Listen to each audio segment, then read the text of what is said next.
இனிமே கண்ணை மூடிட்டு கடலை எண்ணெய் வாங்கலாம். ஏன்னா மந்த்ரா கடலை எண்ணெய் இதயத்தின் தயாரிப்பு.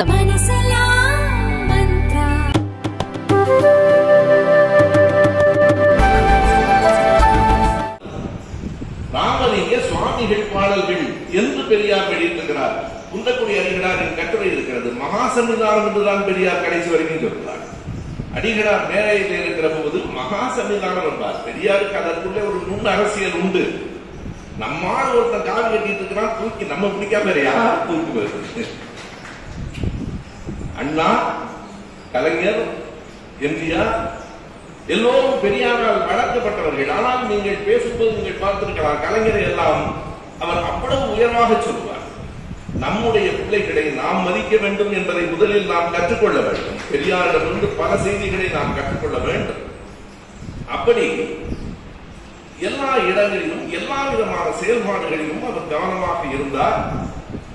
அன்றைக்கு அந்த கட்டுரைகளில் வள்ளலாரை பற்றி சொல்லியிருக்கிற மற்ற செய்திகளில் நமக்கு மாறுபாடு இல்லை. ஆனால் அவரிடத்திலே இருந்து வேறுபட்டு ஆன்மீகத்தில் இருந்த அடிகளாரின் கட்டுரை இருக்கிறது.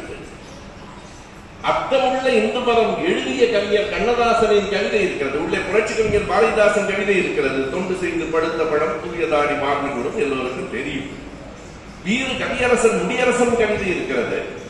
கருணாநிதன் அவர்களின் கவிதை இருக்கிறது. நான் அதையெல்லாம் சொல்லாமல் கண்ணதாசனை சொன்னதற்கு காரணம், கண்ணதாசன் அர்த்தமுள்ள இந்து மதம் எழுதியவர். அவர் சொல்லுகிறார், பெரியார் மூண்டி வரும் தடி சற்று நடுங்கக்கூடும், உள்ளத்தின் உரத்தினிலே நடுக்கவில்லை. பெரியார் மூண்டி வருகிற போது தடி வேண்டுமானால் கொஞ்சம் நடுங்கலாம். மூண்டி வரும் தடி சற்று நடுங்கக்கூடும், உள்ளத்தின் உரத்தினிலே நடுக்கவில்லை. வாழ்ந்தவடும் வெண்மேக தாடி ஆடும். அவர் வருகிறது, அது ஒரு அழகு. பெரியாரினுடைய தோற்றம் இருக்கிறது. வயதானப்பும் இவ்வளவு அழகாக இருக்க முடியும் என்பதை மெய்ப்பித்தவரே பெரியார். அந்த சிவப்பு உடம்பும் வெண்தாடியும் அந்த வாழ்ந்தவடும் வெண்மேக தாடி ஆடும் வளமான சிந்தனைக்கு ஒரு ஆட்டம் இல்லை. ஆண்டமிந்த பெரியாருக்கும் பெரியார் எங்கள் ஐயாவுக்கு இணை அவரே வேறு மற்றோர் இல்லை.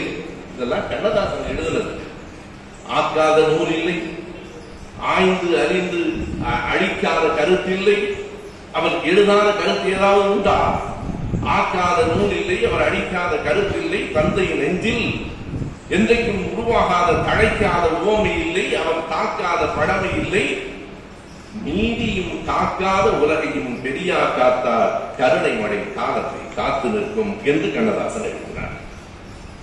எனவே பெரியாரை விட்டு விலகியவர்கள் கூட பெரியாரினுடைய கருத்துக்களை விட்டு விலக முடியவில்லை. இன்றைக்கு பலர் சிலையை உடைக்கிறார்கள், அவர் சிலையின் மீது காவி சாயம் பூசுகிறார்கள். அவர்களுக்கு புரிந்திருக்கிறது, காவி சாயத்தின் மேலே பற்றால் அது அவமானம் என்று அவர்களுக்கு புரிந்திருக்கிறது. எனவேதான் காவி சாயம் பூசுகிறார்கள். பெரியார் சிலைகளில் வாழவில்லை, பெரியார் வெறும் திரைப்படங்களில் வாழவில்லை, பெரியார் மணிமண்டபங்களில் வாழவில்லை. பெரியார் தன் கருத்துகளால் இன்னமும் வாழ்ந்து கொண்டிருக்கிறார் என்பதை அவர்கள் புரிந்துள்ளார். அவர் கருத்தை எத்தனை பேர் மாற்றி விடுவீர்கள்? அவர் கருத்துக்கு பதில் சொல்லுங்கள்.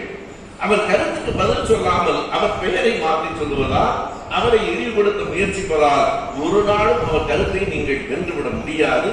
அது கவிஞர் கண்ணதாசன் வரைக்கும் போய் சேர்ந்திருக்கிறது என்பதற்காக சொன்னேன்.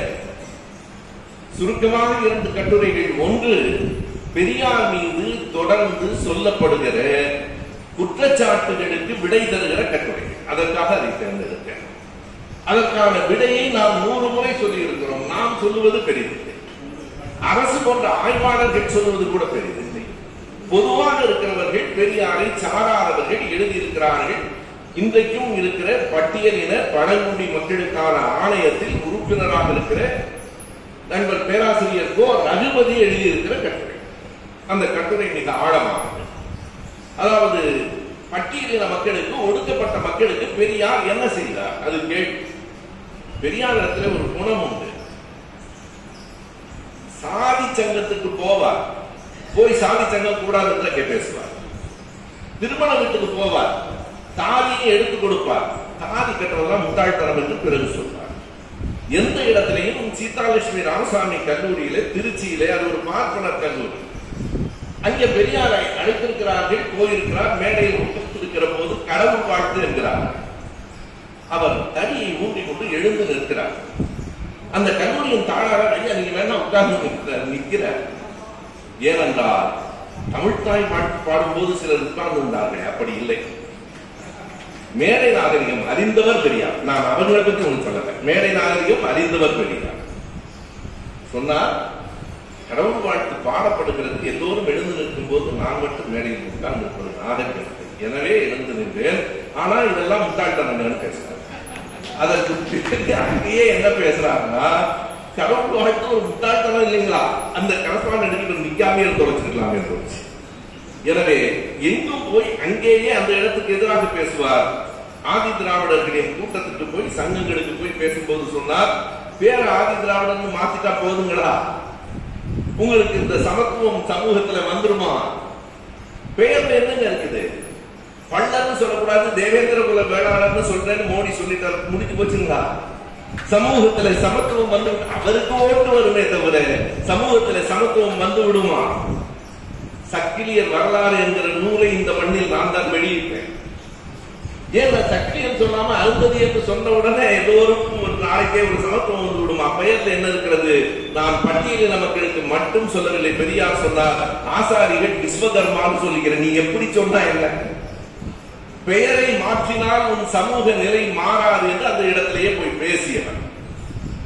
அவர் நடத்திய அந்த ஏடுகள் எப்படி பட்டியலின மக்களுக்கு உதவின என்பதை ரகுபதியின் கட்டுரை சொல்லுகிறது. 3 செய்திகள், முக்கியமான செய்திகள். ஒன்று, ஆதி திராவிட சங்கங்களே பத்திரிகை நடத்தும் போது பெரியார் தனியாக இதற்காக பத்திரிகை நடத்தினார். நாம் நடத்திய பத்திரிகையில் சாதிக்கு எதிராக அவர் எழுதினார் என்பது உண்மைதான். ஆனால் தீண்டாமைக்கு எதிராக அந்த ஆதி திராவிட சங்கங்கள் நடத்துகிற பத்திரிகைகளே சொல்கிறவே உண்மை. ஆனால் அந்த பத்திரிகைகள் அந்த மக்களுக்குள் மட்டும் இருந்தன. பெரியார் நடத்திய பத்திரிகை பொதுவாக எவன் ஒடுக்குமுறை எண்ணம் உடையவனாக இருக்கிறானோ அவனிடத்திலேயே போய் அந்த எண்ணத்தை தகர்த்த ஒன்றாக இருக்கும். அதுதான் முக்கியமா. எங்கே எந்த இடத்துல போய் அந்தந்த இடத்துக்கு போய் ஆசிரியர்கள் சங்கத்துல போய் ஆசிரியர்களுக்கு எதிராக தான் பேசினார். நீங்க சங்கம் வச்சுக்கிட்டு இருக்கிறத விட பிள்ளைக்கு பாடம் சொல்லி கொடுக்கிறதுல வேலை, அறிவை ஊட்டுவது வேலைன்னு சொன்னார். எனவே ஆதி திராவிட மக்களிடம் மட்டுமல்லாமல் அனைவரிடமும் அந்த கருத்துகள் போய் சேருவதற்கு குடியரசு உதவிச்சு. ஒன்று, இந்திய தமிழறிஞர்கள் நடத்தினார்கள், பெரியார் சேர்ந்து கொண்டார். 65 மாணவர்கள் நடத்தினார்கள், திமுக சேர்ந்து கொண்டது. அதற்கு பின்னால் யார் இருந்தார்கள்? 65 இறந்து போன அத்தனை பேரும் திமுகவை ஆதரித்த இளைஞர் என்பதையெல்லாம் மறைத்துவிட்டு பேசுகிற அவர்கள் எழுத்து சீர்திருத்தத்துக்கும் புதிதாக என்று சொல்லுகிறார்கள். எழுத்து சீர்திருத்தத்தை அறிமுகப்படுத்தியவர் பெரியார் இல்லை, குத்தூசி குருசாமியார். வைத்துக் கொள்ளலாம். குத்தூசி குருசாமியார் எங்கே இருந்தார்? RSS உறுப்பினராக இருந்தாரா? குத்தூசி குருசாமியார் வேறு ஏதாவது கட்சியில் இருந்தாரா? பெரியார் மிக நாணயமாக எழுதியிருக்கிறார். இதை குத்தூசியாக அறிமுகப்படுத்திய போது என்று எல்லாவற்றையும் பெரியாரிடமிருந்து படித்துவிட்டு ஏதோ கண்டுபிடித்து விட்ட துப்பறியும் புலிகள் போல பேசுகிறீர்களே, எதையும் பெரியார் மறைக்கவில்லை. பெரியார் கன்னடம் எப்போது கண்டுபிடித்தீர்கள்? அவர்தான் சொன்னார். நான் கன்னடத்து பலிசா நாயுடு என்று சொன்னார். நீயா கண்டுபிடித்தாய்? எந்த ஒன்றையும் எப்போதும் மறைக்காத ஒரு குணம் பெரியாரிடத்திலே உண்டு. எதையும் மறைத்து வாக்குகள் வாங்குவதோ அடுத்து இந்த தேசத்துக்கு அதிபராவதோ அவருக்கு எப்போதும் அதற்கான நோக்கம் இல்லை. சில பேர் அப்படி சொல்லிட்டு இருக்கிறாங்க, நான் அதிபரான உடனே கொஞ்சம் பைத்தியம் முக்கிச்சுனாங்க, கொஞ்சமா முக்கி போச்சு. அதனால நண்பர்களே, பெரியார் என்றைக்கும் எதையும் மறைந்ததில்லை. அவர் மீது சொல்லப்படுகிற இன்னொரு குற்றச்சாட்டு, அவர் கலை இலக்கியங்களின் மீது ரசனையே இல்லாமல், கலை இலக்கியங்களை அண்ணா படைத்திருக்கிறார், கலைஞர் படைத்திருக்கிறார், கண்ணதாசன் எழுதியிருக்கிறார், M.R. ராதா நடித்திருக்கிறார், MGR நடித்திருக்கிறார். ஆனால் பெரியாருக்கு எந்த கலை ரசனையும் இல்லை. நீங்கள் சொல்லுகிறீர்கள் இல்லையா ஒரு பட்டியல் கலை இலக்கியத்தை படைத்தவர்கள் என்று, அவர்களெல்லாம் படைத்தவரே பெரியார். அண்ணாவை சொல்ல சொல்லுங்கள், கலைஞரை சொல்ல சொல்லுங்கள், M.R. ராதாவை சொல்ல சொல்லுங்கள்.